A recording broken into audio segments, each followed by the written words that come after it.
Hello नमस्कार साथियों, GK भाई कैलाशनाथ के यूट्यूब प्लेटफॉर्म पे आपका हार्दिक स्वागत एवं अभिनंदन है।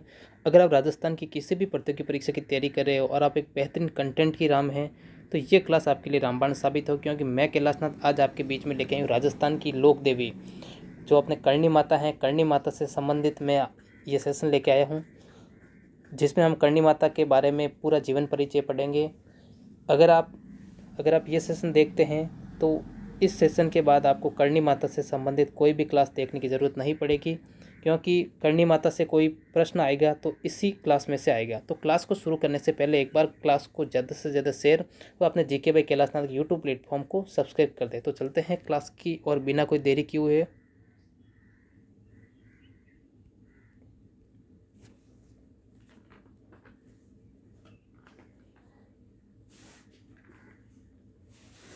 आज हम पढ़ते हैं करणी माता।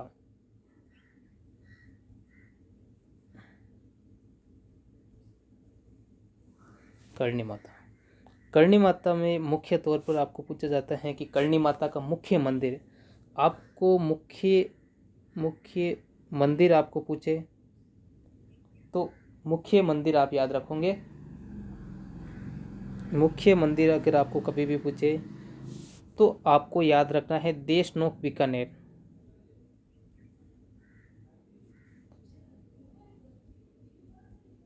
देशनोक बीकानेर आप याद रखोगे।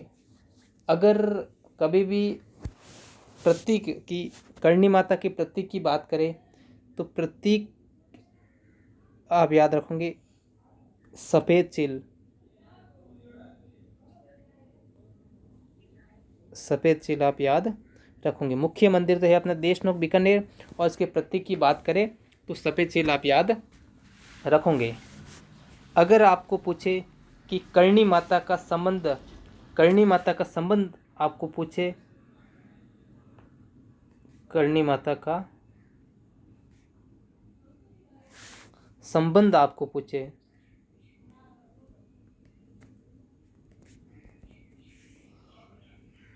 तो आप एक तो याद रखोगे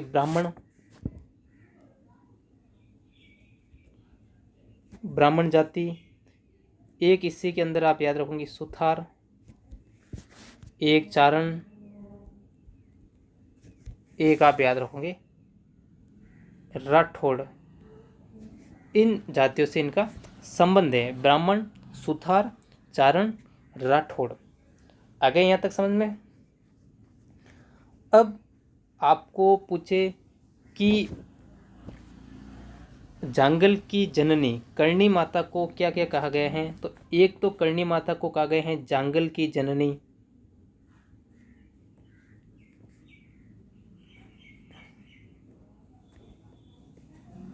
जांगल की जननी कहा गया है।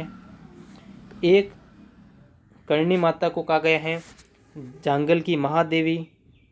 ठीक है, ये कहा गया है जांगल की महादेवी। एक ठीक है, जांगल की जननी और जांगल की महादेवी कहा गया है। अगर हम मुख्य पर्व की बात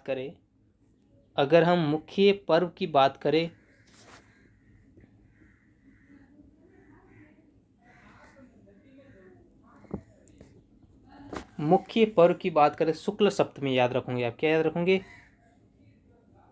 शुक्ल सप्तमी आप याद रखोगे, जिसे आश्विन शुक्ल भी कहा जाता है। आश्विन शुक्ल सप्तमी भी कहा जाता है। करणी माता को जांगल की जननी कहा जाता है, महादेवी कहा जाता है। इसके मुख्य पर्व की बात करें शुक्ल सप्तमी, आश्विन शुक्ल सप्तमी आप याद रखोगे। आगे समझ में। अब अगर आपको पूछे कि करणी माता का वास्तविक नाम, अगर आपको पूछे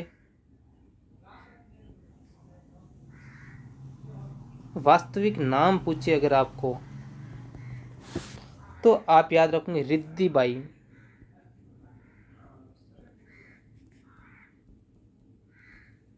रिद्धि बाई या रिद्धू बाई सा भी कहा जाता है इनको, रिद्धू बाई सा। ये आप याद रखोगे। अगर हम करणी माता कि भाई कौन से वंश की आराध्य देवी थी, अगर ये पूछे आपको, आराध्य देवी आपको पूछे,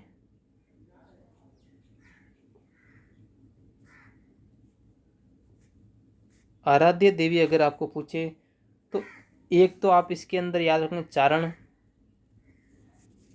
दूसरा आप याद रखेंगे राठौड़ वंश,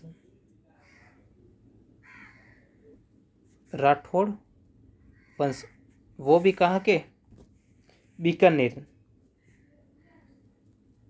बीकानेर के राठौड़ वंश। एक चारण, चारण जाति की आराध्य देवी थी, दूसरा राठौड़ वंश, वो भी कहाँ के, बीकानेर। ये आप याद मोटे मोटे तौर पे ये आप याद रखोगे। एक आपको पूछा जाता है करणी माता का उपनाम, उपनाम आपको पूछा जाता है, तो उपनाम के अंदर आप याद रखोगे, एक तो आप याद रखोगे जगत जननी,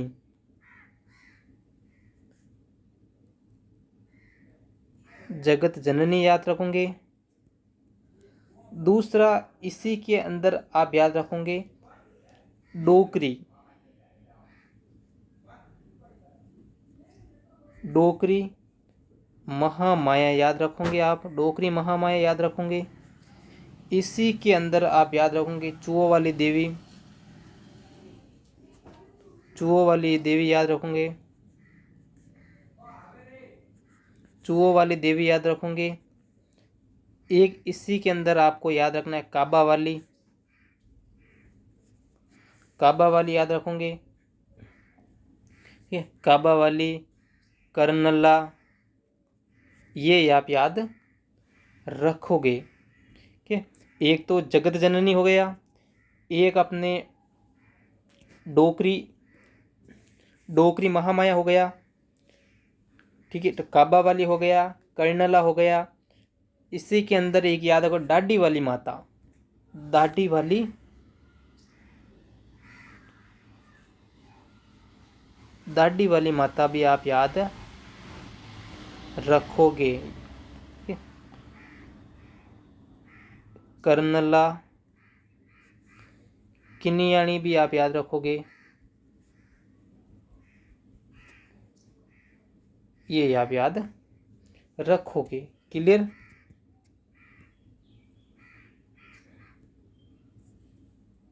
ये सब इनके उपनाम है, एक तो जगत जननी, डोकरी महामाया, चूहों वाली देवी, काबा वाली कर्नला, दाढ़ी वाली माता और कर्नला किणियानी पूछे तो आप इसके याद रखोगे करणी माता। अब अगर आपको पूछे कि करणी माता के मंदिर में जो निवास करने वाले चूहे होते हैं ना, उसको क्या कहा जाता है, तो उसको कहा जाता है काबा। क्या कहा जाता है, काबा आप याद रखोगे। कभी भी आपको पूछे कि जो करणी माता के मंदिर में जो चूहे निवास करते हैं उसको क्या कहा जाता है, तो आप याद रखोगे काबा। और करणी माता के अगर आपको पूछे कि करणी माता के मुख्य मंदिर को क्या कहा जाता है, तो आप याद रखोगे मड। क्या याद रखोगे आप, इसके अंदर याद रखोगे मड, आप याद रखोगे। इसी करणी माता को कहा जाता है राजस्थान की प्रसिद्ध लोक देवी। राजस्थान की प्रसिद्ध लोक देवी अगर आपको पूछे तो आपको याद रखना है करणी माता, राजस्थान की प्रसिद्ध लोक देवी। प्रसिद्ध लोक देवी आपको पूछे तो आप इसके अंदर याद रखोगे करणी माता, करणी माता याद रखोगे। क्लियर। करणी माता का आपको जन्म पूछे, करणी माता का आपको कभी जन्म पूछे तो आपको याद रखना है सुआप गांव,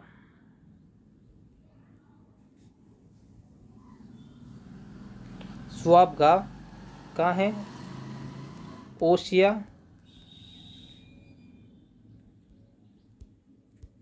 जोधपुर आप याद रखोगे। कि करणी माता का जन्म हुआ था। और इनकी समाधि की बात करें, इनकी समाधि की बात करें तो देशनोक बीकानेर, जहाँ अभी मंदिर है, देशनोक बीकानेर आप याद रखोगे। आगे समझ में। वो भी पूछे तो दिनेरु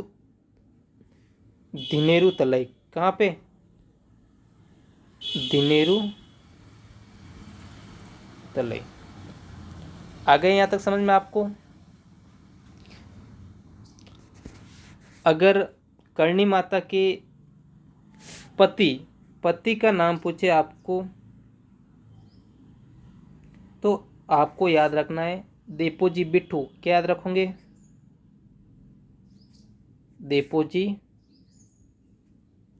देपोजी बिट्ठू आप याद रखोगे। क्लियर। पिता की बात करें, करणी माता के पिताजी की बात करें तो मेहाजी किनिया। क्या याद रखोगे आप? मेहाजी किनिया, ये आप याद रखोगे। अब बात करें कि जो पति थे देपोजी, जो देपोजी बिट्ठू थे ना,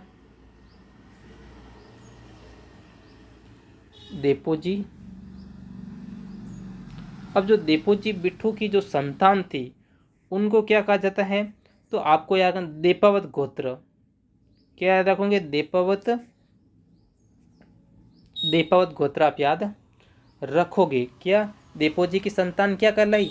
देपोजी गोत्र आप याद रखोगे। अब मैं बात करूं कि देपोजी का दूसरा विवाह, प्रथम तो हुआ था करणी माता से, दूसरा विवाह की हम बात करें तो वो हुआ था गुलाब कंवर से। किससे हुआ था? गुलाब कंवर से इनका दूसरा विवाह हुआ था। देपोजी के हम पुत्र की बात करें, पुत्र कितने थे? पुत्र थे 4। कितने थे? और वो कौन से गोत्र के कहलाए? वो कहलाए अपने देपावत गोत्र के। आगे समझे? आ गया? चलो,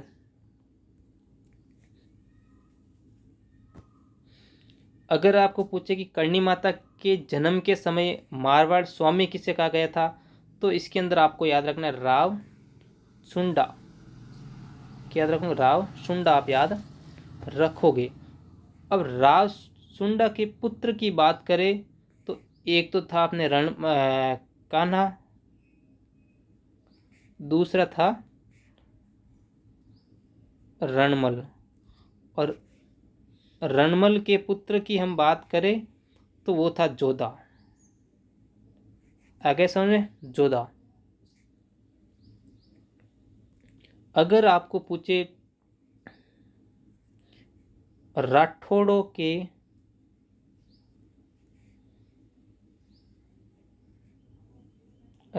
के 4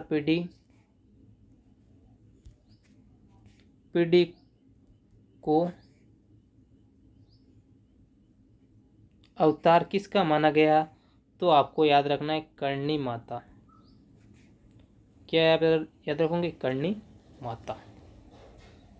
अब करणी माता के हम पुत्र की बात करें तो इसका नाम था लाखर जी। लाखर जी करणी माता का पुत्र था। एक आपको याद रखना है, जो चारण जाति है ना, चारण जाति अपने पूर्वज किससे मानती हैं, तो आपको याद रखना चूहों को। चूहों को वो अपना पूर्वज मानती हैं। आगे समझ में। अगर आपको पूछे कि मेहरानगढ़ की नींव रखने वाली, मेहरानगढ़ की नींव रखने वाली देवी पूछे तो आपको इसके अंदर याद रखना है करणी माता आप याद रखोगे। आ गया समझ में आपको यहाँ तक? बढ़े आगे। करणी माता के मंदिर का निर्माण, कभी भी आपको पूछे कि करणी माता के मंदिर का निर्माण, तो करणी माता का मंदिर का निर्माण कराया था करणी सिंह बीकानेर ने। किसने?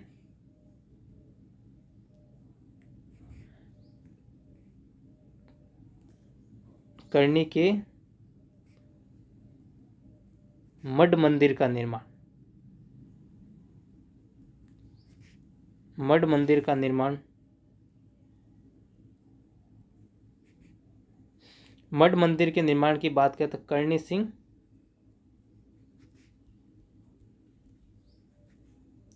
सिंह बीकानेर, याद रखना आपको। आ गया समझ में आपको? करणी सिंह बीकानेर। और जो वर्तमान स्वरूप है वो किसके द्वारा? तो वर्तमान स्वरूप आप याद रखोगे गंगा सिंह, गंगा सिंह याद रखोगे। बढ़े आगे।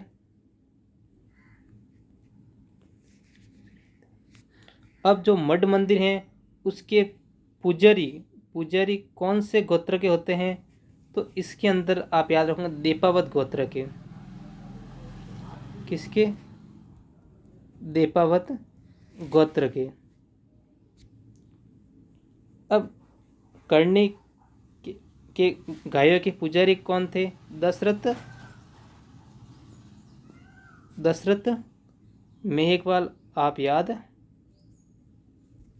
रखोगे। क्लियर? आगे समझ में? तो आज हमने पूरा करणी माता से संबंधित जितने भी जो परीक्षा में जो मोटे मोटे तौर पर जो पूछा जाता है प्रश्न, तो उन सब के बारे में हमने पूरे वन लाइनर देख लिए। पूरे बेसिकली थ्योरी, पूरा करणी माता से संबंधित जो थ्योरी होती है हमने पूरी देखी। अगर करणी माता से संबंधित कोई प्रश्न आया तो इस क्लास से बाहर नहीं जाएगा, ये मैं आपसे वादा करता हूँ। तो क्लास कैसी लगी?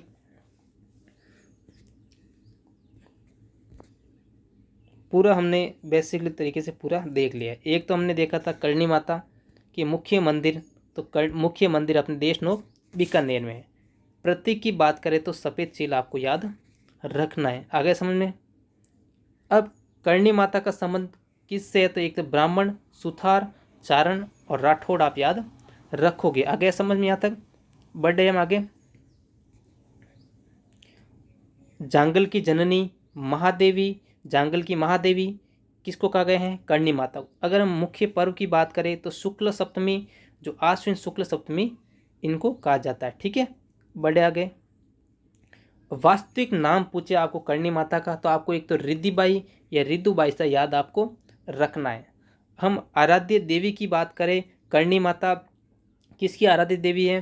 तो एक तो है चारण, एक राठौड़। राठौड़ भी कौन से? अपने बीकानेर वाले। आगे समझ में? यहाँ तक।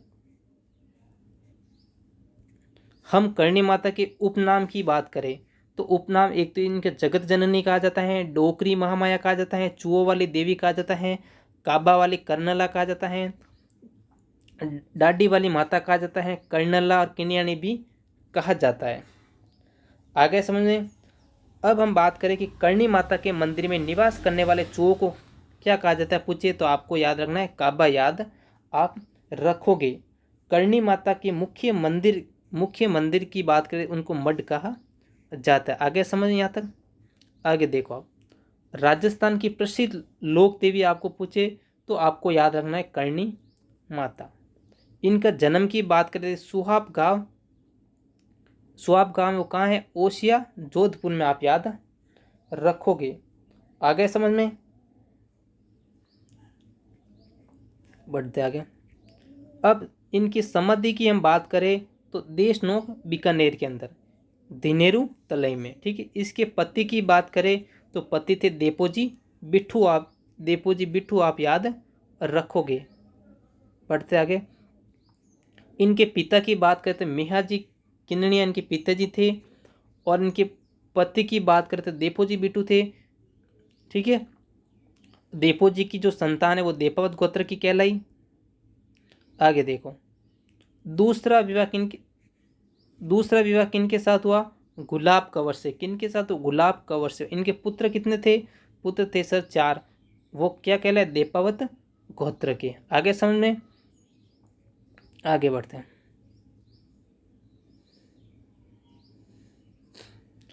अब कर्णी के जन्म के समय मारवाड़ के स्वामी, तो आप याद रखोगे राव सुंडा।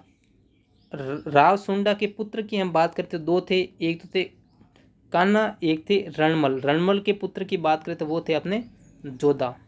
आगे समझ में, आगे देखो। राठौड़ों के 4 पीढ़ी को किसका अवतार माना गया है? तो कर्णी माता। कर्णी माता है। कर्णी माता के पुत्र की बात करें तो लाखर जी आपको याद रखना है। बढ़ते आगे। चारण अपने पूर्वज किसे मानती हैं? चूहों को। किसको? चूहों को। मेहरानगढ़ की नींव रखने वाली लोक देवी आपको पूछे तो आपको याद रखना है कर्णी माता, आप याद रखोगे। बढ़ते आगे।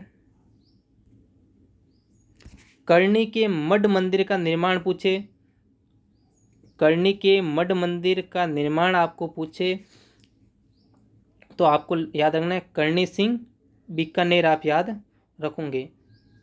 आगे समझ में, जो वर्तमान स्वरूप है वो गंगा सिंह द्वारा किया गया था।